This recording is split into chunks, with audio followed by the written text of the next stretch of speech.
Is raking good or bad for your grass? Well, let's ask this guy. Well, it depends, Chris. He's exactly right. Let me show you why. I found that people use power raking interchangeably for a wide variety of things. That doesn't always make sense to me. So I'm going to give you the two methods and the terminology that I like to use. First, remember that thatch is that thin layer of spongy material made up of dead organic matter. It's actually very good for your lawn, but you can build up too much. And most experts say that at about a ½ inch of thatch buildup should warrant a dethatching. Now there's two ways of doing this, and one of them is dethatching. The other is called verticutting. I have a Sunjoe here, which is a pretty popular dethatcher and scarifier. I want to show you the difference because it's very important, especially if you have Bermuda grass. In this box, which came with the Sunjoe, is what's called a dethatcher.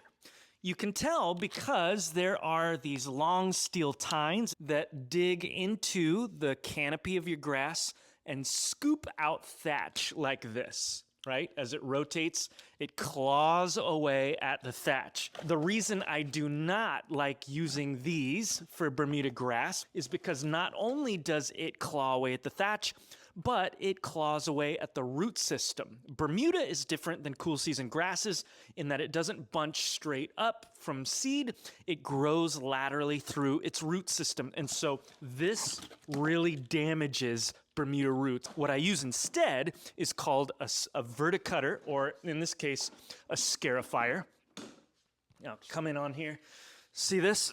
Instead of claw-like tines, these are thin vertical blades that can be raised up or down and cut away at the surface of the grass, but much different than this. This cuts at the roots. This cuts at the grass. See the difference? This is great for cool season grass. This is what I'm gonna use for Bermuda. Word of caution, I am not gonna be using that right now because at the moment my grass is going dormant and I don't wanna cut it up. But you can bet your bank that in the spring and summer, I'll be using that verticutter to rake this lawn many times.